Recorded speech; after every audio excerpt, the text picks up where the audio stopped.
Hello students, welcome to D Kumar classes. तो आज से हम लोग शुरू करेंगे केमिस्ट्री की पढ़ाई। तो शुरुआत में मैं आप लोगों को बेसिक केमिस्ट्री से शुरू करूंगा। जैसा कि ऑलरेडी पिछले वीडियो लेक्चर में मैंने आपको बताया था कि शुरुआत में हम लोग बेसिक केमिस्ट्री पढ़ेंगे।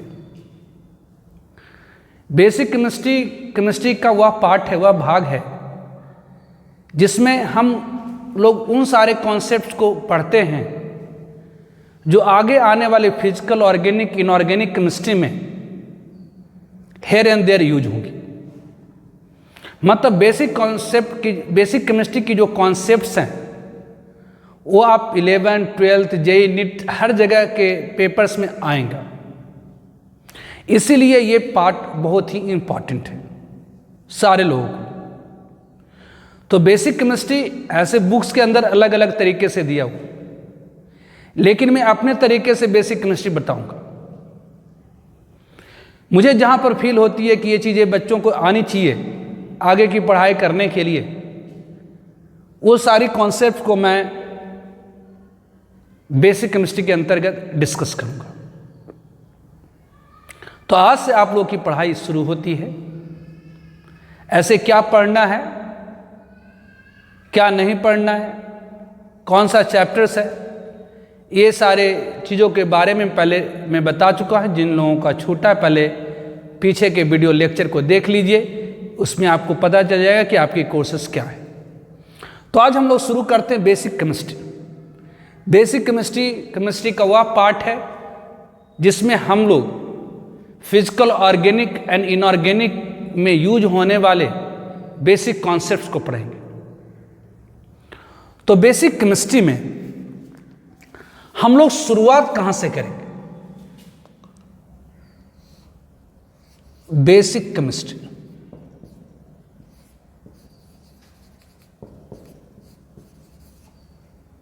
तो पहली पॉइंट तो बेसिक मतलब बहुत मूल से जाना है, फंडामेंटल से जाना है। तो फंडामेंटल तो केमिस्ट्री ही है।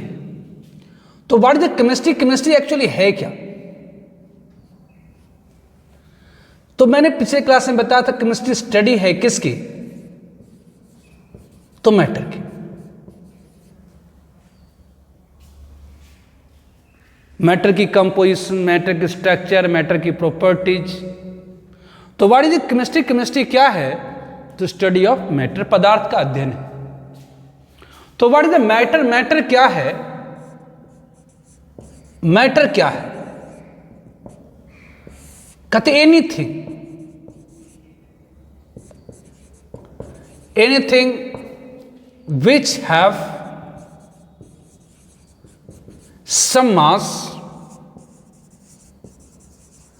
and occupy some space is called matter। तो पदार्थ क्या है, मैटर क्या है? तो anything which has some mass and occupy some space, कुछ भी जिसका कुछ मास होता है और जो कुछ स्पेस ऑक्यूपाई करता है वह क्या कहलाता है? तो मैटर कहलाता है, पदार्थ कहलाता है। तो classification of matter,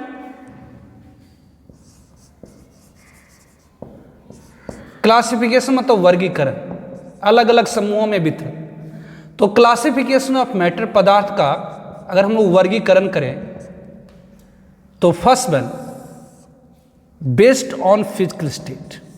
classification of matter first one based on physical state,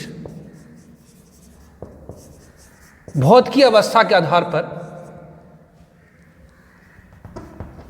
classification. And second one based on chemical state.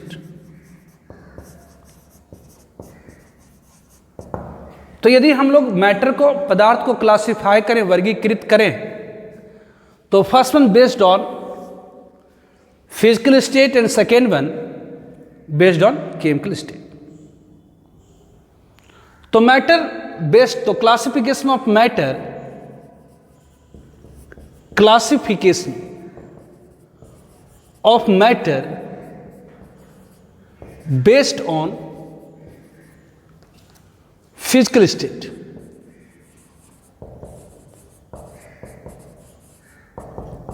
तो classification of matter based on physical state, physical state के आधार पर मैटर की क्लासिफिकेशन। तो physical state के आधार पर पदार्थ की तीन अवस्थाएं, मैटर मतलब पदार्थ की तीन अवस्थाएं होती हैं। क्या? तो solid, liquid and gas. Solid, liquid and gas, Hindi में कहें तो ठोस, द्रव एवं गैस। तो पदार्थ की तीन अवस्था, सॉलिड, लिक्विड एंड गैस, ठोस, द्रव एवं गैस।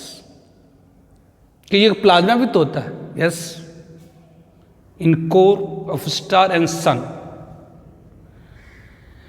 मतलब स्टार और सूर्य के अंदर में बहुत ज़्यादा टेम्परेचर होने के कारण एटम ब्रेक डाउन कर जाता है आयंस एंड फ्री इलेक्ट्रॉन्स में।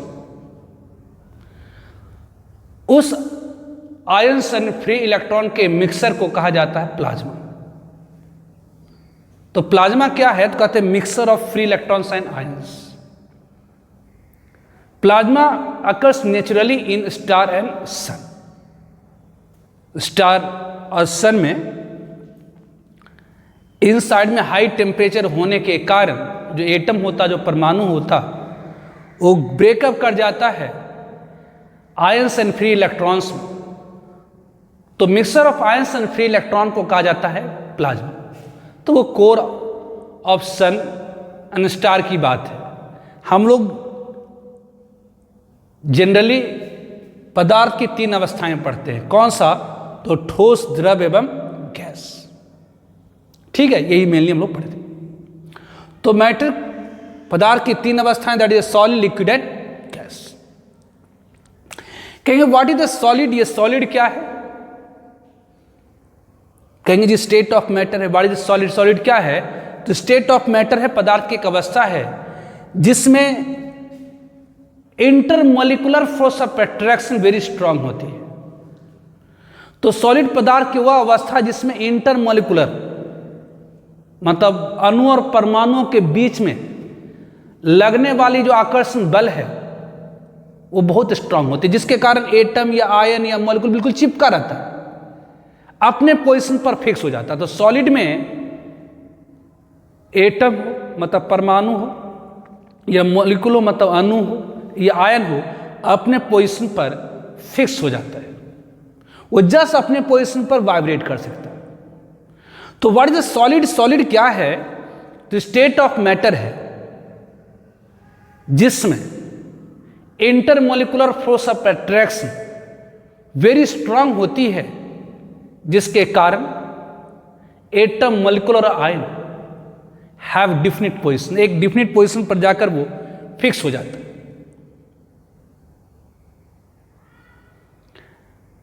तो अगर अपनी पोजीशन को फिक्स कर चुका है तो उसकी डिफिनिट वॉल्यूम और डिफिनिट शेप भी हो जाती है। तो सॉलिड में intermolecular force of attraction very strong होता है, इसके कारण सॉलिड में मौजूद एटम, मॉलिक्यूल और आयन अपने पोजीशन को फिक्स कर लेता है।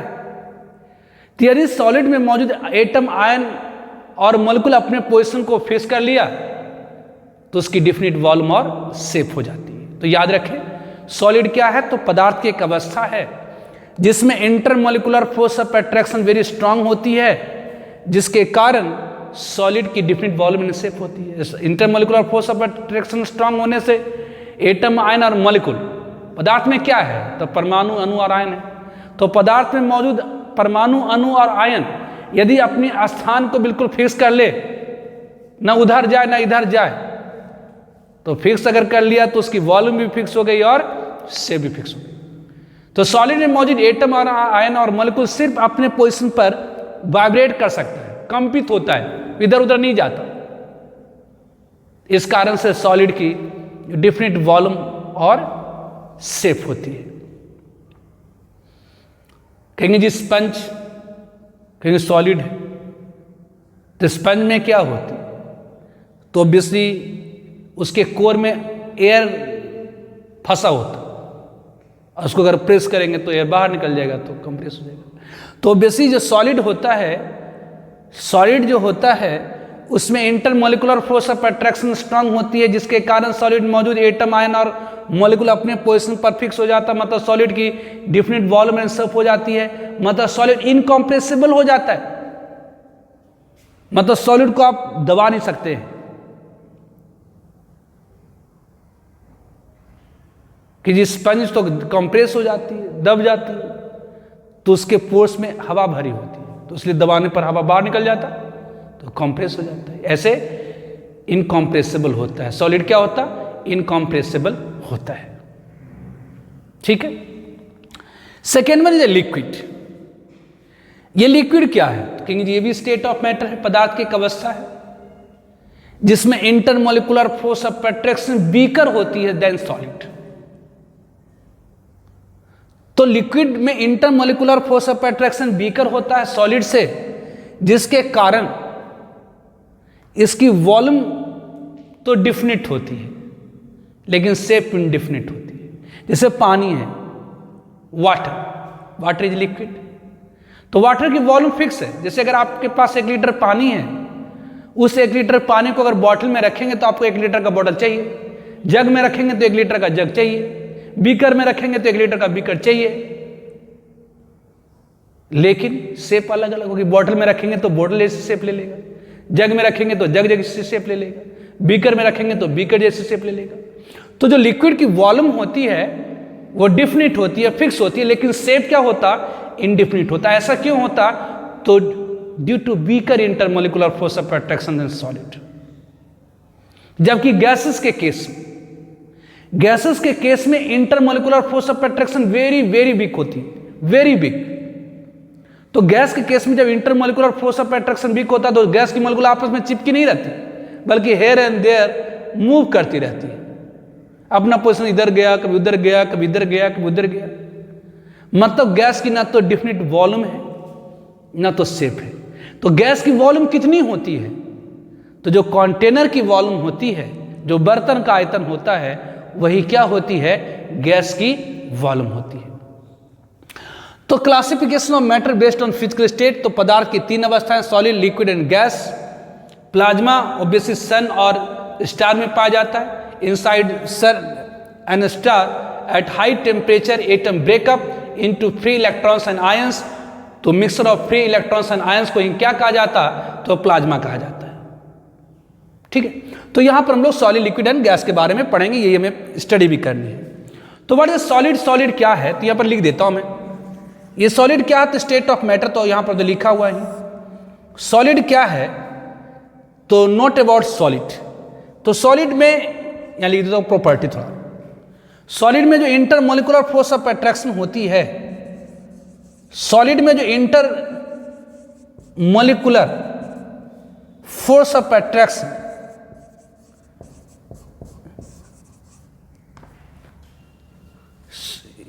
ये इसको मैं अलग करके लिख देता हूं। सॉलिड डायरेक्ट डिफरेंट इस तरह से अलग अलग करके लिख देता हूं, यहां पर स्पेस कम है। तो सॉलिड क्या है? तो स्टेट ऑफ मैटर है। स्टेट ऑफ मैटर पदार्थ की एक अवस्था in which intermolecular force of attraction, intermolecular force of attraction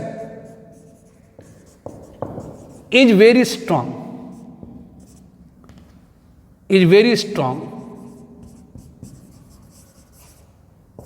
called solid. तो सॉलिड क्या है? तो state of matter in which intermolecular force of attraction is very strong, called solid. Solid क्या है? तो पदार्थ की अवस्था है जिसमें intermolecular force of attraction very strong होती है। तो स्ट्रॉन्ग इंटरमोलिकुलर पोजीशन होने के कारण due to strong intermolecular force of attraction, due to strong intermolecular force of attraction, due to strong intermolecular force of attraction, atom ion और molecule have fixed position, so have different volume. So पहले इसका आप screenshot ले लीजिए. so have definite volume and shape. तो solid क्या है? तो एक पदार्थ की अवस्था है जिसमें intermolecular force of attraction very strong होती है, जिसके कारण सॉलिड में मौजूद एटम, आयन और मॉलिक्यूल अपनी पोजीशन को फिक्स कर लेता है. तो डिफिनिट वॉल्यूम एंड शेप होगी. तो सॉलिड की डिफिनिट वॉल्यूम एंड शेप होती है. सॉलिड अगर अपनी पोजीशन को फिक्स कर लेगा तो यह इनकॉम्प्रेसिबल हो जाता है. तो सॉलिड इज इनकॉम्प्रेसिबल. सॉलिड को आप कंप्रेस नहीं कर सकते, मतलब इसको दबा करके ऑलमोस्ट इनकॉम्प्रेसिबल कहिए. Solid is almost incompressible. अब थोड़ा बहुत तो खिसक सकता है. In solid is almost incompressible. Solid almost क्या होता है? इनकॉम्प्रेसिबल होता है. Now second one is the liquid. Liquid क्या है? तो स्टेट ऑफ मैटर, पदार्थ की एक अवस्था है in which intermolecular force of attraction, intermolecular force of attraction is weaker than solid. So liquid have definite volume but indefinite shape. तो liquid क्या स्टेट ऑफ मैटर है जिसमें intermolecular force of attraction solid की तुलना में weaker होती. इस कारण से लिक्विड की वॉल्यूम तो डिफिनिट होती है लेकिन शेप क्या होता? इनडिफिनिट होती है. अगर गैस कहें तो स्टेट ऑफ मैटर है, पदार्थ की एक अवस्था है in which intermolecular force of attraction, in which intermolecular force of attraction is weaker than, is very big,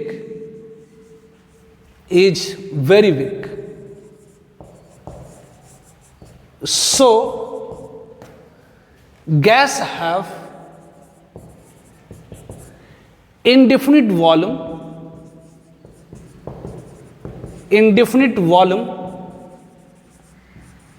and shape. तो यदि किसी कंटेनर में अगर आप गैस रख देंगे, जैसे 1 लीटर का बर्तन है, उसके अंदर आप 10 ग्राम कोई गैस रख दीजिए, तो जो गैस की मॉलिक्यूल्स हैं उसके बीच में लगने वाली जो आकर्षण बल है, जो गैस की अणु है उसके बीच में जो लगने वाला आकर्षण बल है वो बहुत कम है. मतलब गैस की मॉलिक्यूल एक दूसरे से चिपकी हुई नहीं है, बल्कि क्या है, अलग अलग अपना घूम फिर रही है। तो अगर 1 लीटर के बर्तन में आप गैस को रख देंगे तो गैस की जो मॉलिक्यूल है पूरे 1 लीटर में फैल जाएंगे। अगर इसी गैस को आप 10 लीटर के बर्तन में रख दीजिए तो जो गैस की मॉलिक्यूल है पूरे 10 लीटर में फैल जाएंगे। अगर इसी गैस को आप 100 लीटर के बर्तन में रख दीजिए तो यही गैस की मॉलिक्यूल पूरे 100 लीटर में फैल जाएगी।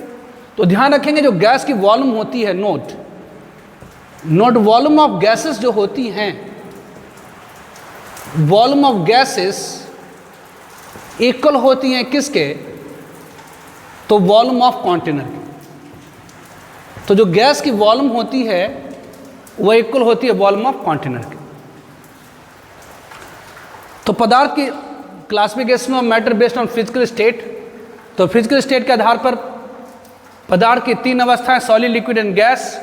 सॉलिड में intermolecular force of attraction very strong होता है, जिसके कारण सॉलिड में मौजूद एटम, मॉलिक्यूल आयन अपना पोजीशन फिक्स कर लेता है। जस्ट वो अपने पोजीशन पर वाइब्रेट कर सकता है, कंपित हो सकता है, उससे ज़्यादा इधर उधर नहीं हो सकता। इस कारण से सॉलिड की डिफिनिट वॉल्यूम एंड शेप हो जाती है, सॉलिड इनकम्प्रेसिबल होता है। लिक्विड में स्टेट ऑफ मैटर है जिसमें intermolecular force of attraction weaker होती है सॉलिड से, so liquid have definite volume and but indefinite shape. ये भी लिक्विड भी क्या होती है, तो ये भी almost, liquid is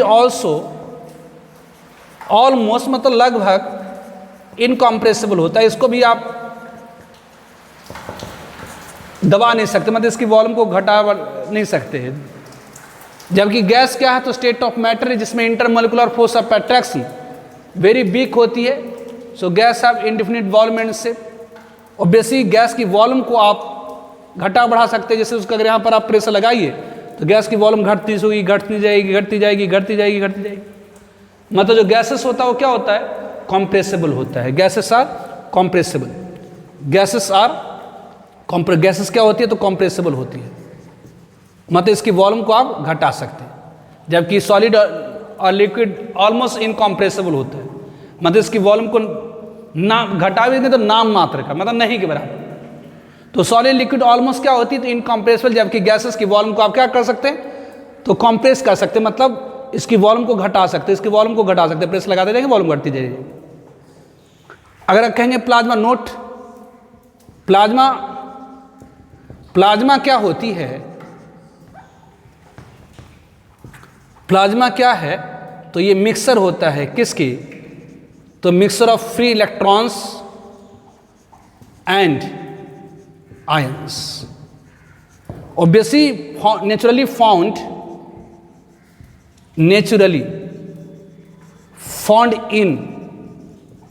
inside star and sun।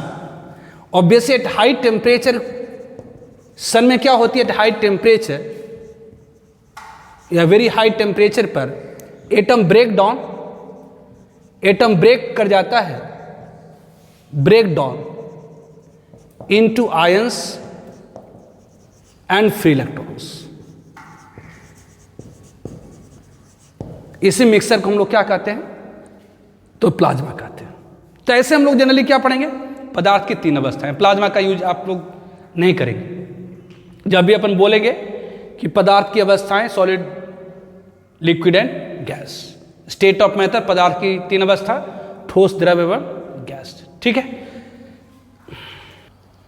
Now state of matter पदार्थ की जो अवस्था है, मतलब जो सॉलिड, लिक्विड एंड गैस है, वो ट्रांसफॉर्म हो सकती है, परिवर्तित होती है one physical state to another physical state by changing temperature and pressure.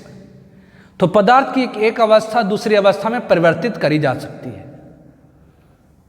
कैसे, तो by changing temperature and pressure. जैसे आप कहिए वाटर H2 रूम टेम्परेचर पर लिक्विड है, यदि उसी का टेम्परेचर 100 डिग्री सेल्सियस ऊपर कर दीजिए तो वेपर मतलब गैस बन जाएगा, और उसी वाटर की टेम्परेचर 0 डिग्री सेल्सियस से नीचे कर दीजिए तो सॉलिड मतलब आइस बन जाएगा। तो एक पदार्थ की जो अवस्था है, कोई भी सब्सटेंस आप उठा लीजिए, आयरन उठा लीजिए, एल्युमिनियम उठा लीजिए, सोडियम, कुछ भी आप उठा लीजिए, उसकी 3 भौतिक अवस्था होती हैं। जैसे कि सोडियम गैस ले आई, तो ऐसे तो रूम टेम्परेचर पर, अब pressure atmospheric pressure, pressure generally हम लोग इग्नोर कर देते हैं क्योंकि सामान्य तौर पर जो प्रेशर लिया जाता है वो एटमॉस्फेरिक प्रेशर, वायुमंडलीय दबाव लिया जाता है, जैसे प्रेशर जनरली अपन बोलते नहीं है। तो किसी भी सब्सटेंस की जो फिजिकल स्टेट है वो डिपेंड करती है किसके ऊपर, टेम्परेचर एंड प्रेशर। जैसे आप सोडियम ले आई, तो सोडियम रूम टेम्परेचर पर आपका सॉलिड है, लेकिन अगर आप उसका टेम्परेचर और ज़्यादा अधिक करेंगे तो लिक्विड हो जाएगा, और ज़्यादा टेम्परेचर करेंगे तो वेपर हो जाएगा। एल्युमिनियम रूम टेम्परेचर पर सॉलिड है, लेकिन उसका बहुत ज़्यादा टेम्परेचर करेंगे तो वो लिक्विड हो जाएगा, और ज़्यादा टेम्परेचर करेंगे तो वेपर बन जाएगा। सोडियम क्लोराइड रूम टेम्परेचर पर सॉलिड है, लेकिन हाई टेम्परेचर करेंगे तो लिक्विड बन जाएगा, और बहुत ज़्यादा हाई टेम्परेचर करेंगे तो वेपर बनेगा। तो कोई भी सब्सटेंस का, किसी पदार्थ का 3 भौतिकीय अवस्था होती है, 3 फिजिकल स्टेट होती है, और उस फिजिकल स्टेट को चेंज करने के लिए आपको टेम्परेचर और प्रेशर दोनों चेंज करना होगा। जनरली हम लोग प्रेशर एटमॉस्फेरिक प्रेशर ले लेते हैं, लेकिन आप जो फिजिकल स्टेट ऑफ मैटर है वो डिपेंड करता है टेम्परेचर एंड प्रेशर के ऊपर। तो physical state of matter depends on temperature and pressure. तो by changing temperature and pressure state of matter can be changed. तो बेसिक जो स्टेट ऑफ मैटर है, पदार्थ की जो अवस्था है, स्टेट ऑफ मैटर जो पदार्थ की अवस्था है डिपेंड करती है किसके ऊपर, तो depends on temperature, depends on temperature and pressure, depends on temperature and pressure. तो पदार्थ की जो अवस्था होती है वो डिपेंड करती है temperature and pressure. By changing temperature and pressure, by changing temperature and pressure, state of matter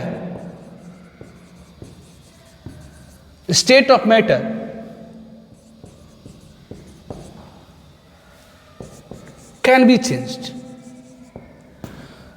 तो पदार्थ की जो अवस्था वो डिपेंड करता है टेम्परेचर और प्रेशर के ऊपर।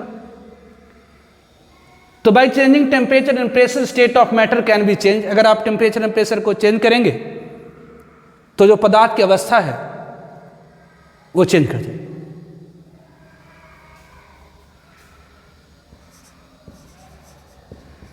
जैसे आपके पास अगर सॉलिड है, सॉलिड को आप लिक्विड में कन्वर्ट कर सकते हैं bye changing temperature and pressure. अगर आपके पास लिक्विड है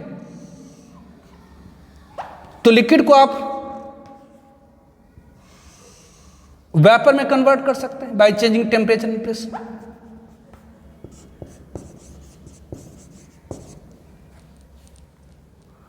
सॉलिड को डायरेक्ट आप वेपर में कन्वर्ट कर सकते हैं।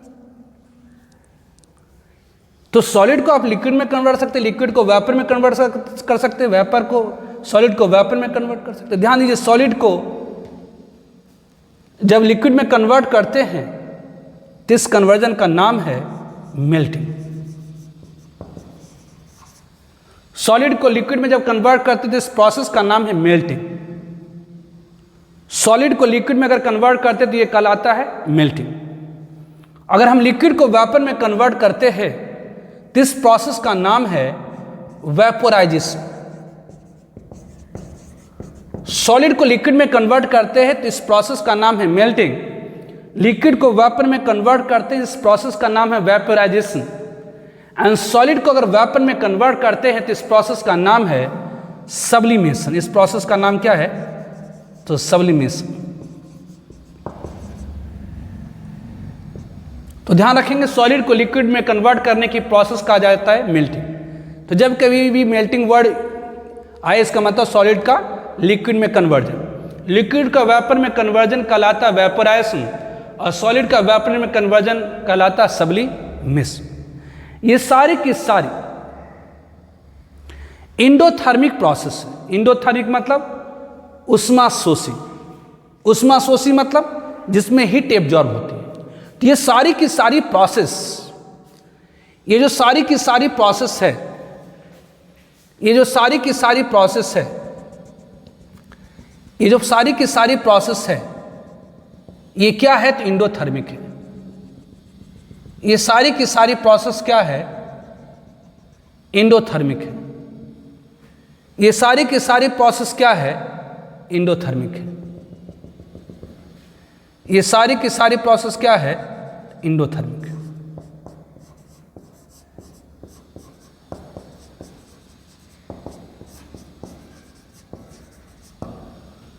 इंडोथर्मिक प्रोसेस मतलब उष्मा शोषी, मतलब इसमें इन सारे प्रोसेस में हीट क्या होगी? तो एब्जॉर्ब होगी।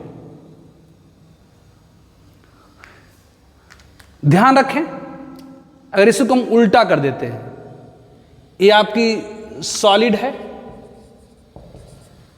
ये आपकी लिक्विड है, ये आपकी वेपर है। ठीक है, तो आप ऐसा भी कर सकते हैं, वेपर को आप डायरेक्ट सॉलिड में कन्वर्ट करिए। इस प्रोसेस का नाम है डिपोजिशन। इस प्रोसेस का नाम क्या है? तो डिपोजिशन। वेपर को आप लिक्विड में कन्वर्ट कर सकते हैं। इस प्रोसेस का नाम है कॉन्डेंसेशन। इस प्रोसेस का नाम क्या है? कॉन्डेंसेशन। तो वेपर को सॉलिड में कन्वर्ट करिए, this process is called deposition. Vapour को लिक्विड में कन्वर्ट करिए, this process is called condensation. और लिक्विड को सॉलिड में कन्वर्ट करिए तो ये प्रोसेस कहलाती है फ्रीजिंग। ये प्रोसेस क्या कहलाती है? तो फ्रीजिंग। तो वर्ड है, इसको ध्यान रखिएगा, आपने पढ़ा भी होगा। तो सॉलिड को वेपर में कन्वर्ट करने को कहते हैं सब्लिमेशन, जबकि उल्टा वेपर को आप सॉलिड में कन्वर्ट करिए तो प्रोसेस क्या कहलाती है? डिपोजिशन। सॉलिड को लिक्विड में कन्वर्ट करिए तो प्रोसेस कहलाती है मेल्टिंग, लेकिन लिक्विड को आप सॉलिड में कन्वर्ट करिएगा तो प्रोसेस कहलाती है फ्रीजिंग। लिक्विड को वेपर में कन्वर्ट करेंगे तो दैट इज कॉल्ड वेपोराइजेशन, लेकिन अगर वेपर को लिक्विड में कन्वर्ट करेंगे तो दैट इज कॉल्ड कॉन्डेंसेशन। ये प्रोसेस तो याद रखना होगा आपको। जब भी सब्लिमेशन बोल दे कोई तो आप समझ जाइए कि सॉलिड को वेपर में कन्वर्ट कर रहा है। मेल्टिंग बोल दे, इसका मतलब आप समझ जाएंगे कि सॉलिड को लिक्विड में कन्वर्ट कर रहा है। वेपोराइजेशन अगर बोल दे तो समझ जाइए कि लिक्विड को वेपर में कन्वर्ट कर रहा है।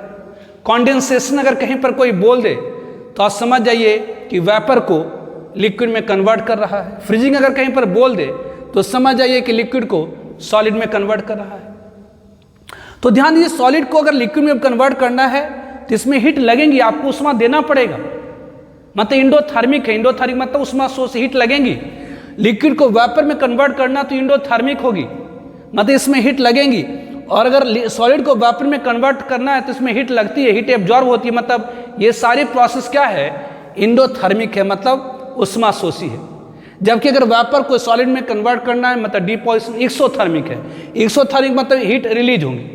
यदि आप लिक्विड को सॉलिड में कन्वर्ट करेंगे मतलब फ्रीजिंग करेंगे तो इसमें हीट रिलीज होगी, मतलब एक्सोथर्मिक होगी। वेपर को लिक्विड में अगर कन्वर्ट करेंगे तो जो कॉन्डेंसेशन की प्रोसेस है वो क्या है? एक्सोथर्मिक है। तो ये सारी प्रोसेस क्या है? तो एक्सोथर्मिक है। ये सारी प्रोसेस क्या है? एक्सोथर्मिक है। ये सारी प्रोसेस क्या है? तो एक्सोथर्मिक प्रोसेस। ये सारी प्रोसेस क्या है? तो एक्सोथर्मिक प्रोसेस है। तो ऑब्वियस कहेंगे जी इंडो, लिख देता हूं मैं, इंडोथर्मिक प्रोसेस क्या है, एक्सोथर्मिक प्रोसेस क्या है? Endothermic, endothermic process. Endothermic process क्या है? तो वैसी प्रोसेस, वैसी प्रक्रियाएं जिसमें हीट एब्जॉर्ब होता है, मतलब उष्मा का शोषण होता है। इंडोथर्मिक को हिंदी कहते हैं उष्मा शोषी, मतलब ऐसी प्रक्रियाएं जिसमें हीट एब्जॉर्ब होती है, उष्मा का शोषण होता है। तो इंडोथर्मिक प्रोसेस क्या है? तो process in which heat absorb, ऐसी प्रक्रिया जिसमें उष्मा का अवशोषण होता है, इज कॉल्ड, कहलाती क्या है? तो is called endothermic process. Is called endothermic process. तो ऐसी प्रोसेस जिसमें हीट एब्जॉर्ब होती, उष्मा का अवशोषण होता है, कहलाता है endothermic process. Exothermic process, exothermic process, exothermic process क्या है? तो वह प्रोसेस जिसमें हीट रिलीज होती है, ऊष्माक्षेपी, हिंदी में एक्सोथर्मिक को क्या कहते हैं? ऊष्माक्षेपी, मतलब जिसमें ऊष्मा का अवक्षेपण हो जाए, मतलब ऊष्मा निकल कर बाहर हो जाए। तो एक्सोथर्मिक प्रोसेस क्या है? तो प्रोसेस इन विच, ऐसी प्रोसेस जिसमें, process in which heat released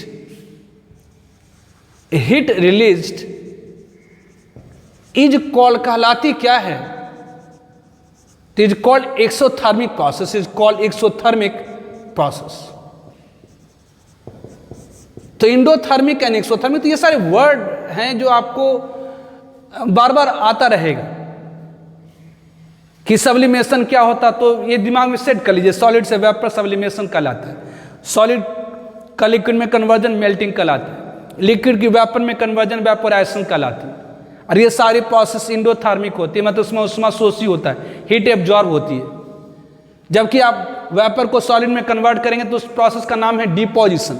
liquid, जब भी कहीं भी डिपोजिशन लिखा रहा, मतलब समझ जाइए कि वेपर को सॉलिड में कन्वर्ट कर रहा है। फ्रीजिंग कर रहा है, इसका मतलब लिक्विड को सॉलिड में कन्वर्ट कर रहा है। अगर कहीं पर कॉन्डेंसेशन वर्ड लिख दिया, इसका मतलब वेपर को लिक्विड में कन्वर्ट कर रहा है। तो ये सारे टर्म्स हैं जो आपको हेयर एंड देयर मिलेंगे।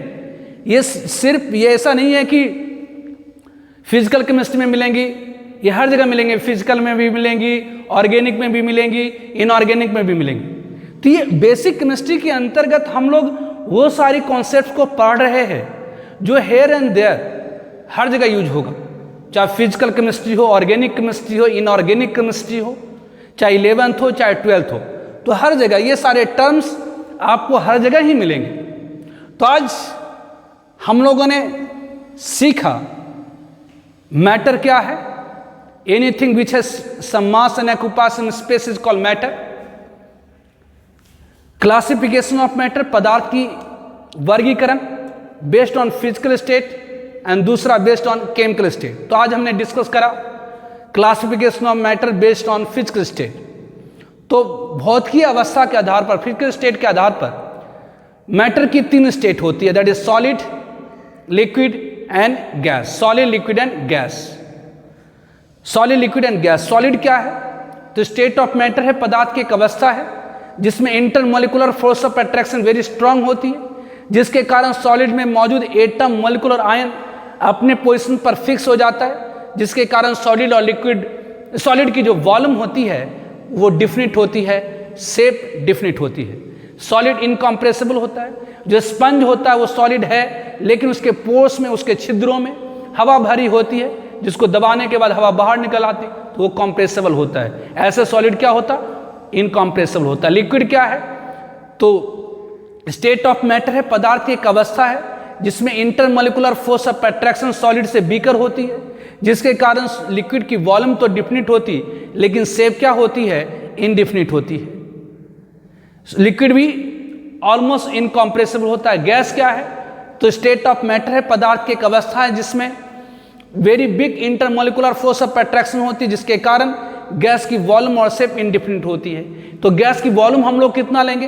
तो जो कंटेनर की वॉल्यूम होती है, जो बर्तन का आयतन होता है, वही गैस की वॉल्यूम होगी। तो ध्यान रखेंगे, इंपॉर्टेंट पॉइंट है कि गैस की वॉल्यूम कितनी होगी? तो जो कंटेनर की वॉल्यूम होती है वही गैस की वॉल्यूम होती है। स्टेट ऑफ मैटर, पदार्थ की जो अवस्था, वो डिपेंड करता है किसके ऊपर? तो टेम्परेचर एंड प्रेशर के ऊपर। ध्यान दीजिए, टेम्परेचर एंड प्रेशर दोनों के ऊपर डिपेंड करता है।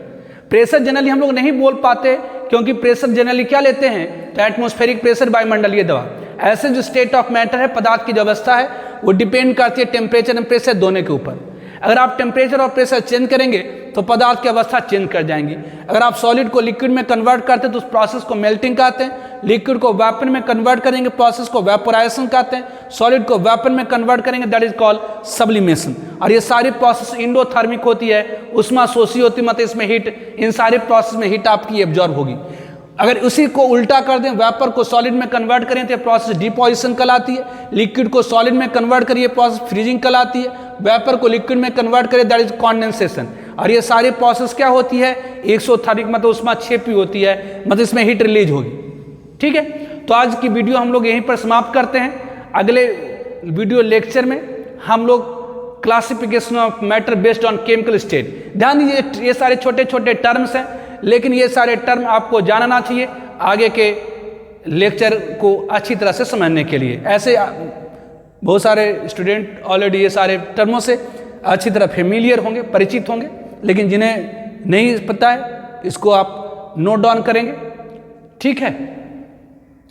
इसके बाद कुछ के बाद मैं आपको नोट्स भी देना प्रोवाइड करना शुरू कर दूंगा। अभी जो शुरू ये बहुत एलिमेंट्री चीज़ें, बहुत छोटी छोटी चीज़ें हैं, तो इन सब चीज़ों का नोट्स की ज़रूरत उतनी पड़ती नहीं है ना। तो आगे जो बेसिक केमिस्ट्री में जो इम्पॉर्टेंट्स है उन सारे का नोट्स मैं आपको प्रोवाइड करूँगा।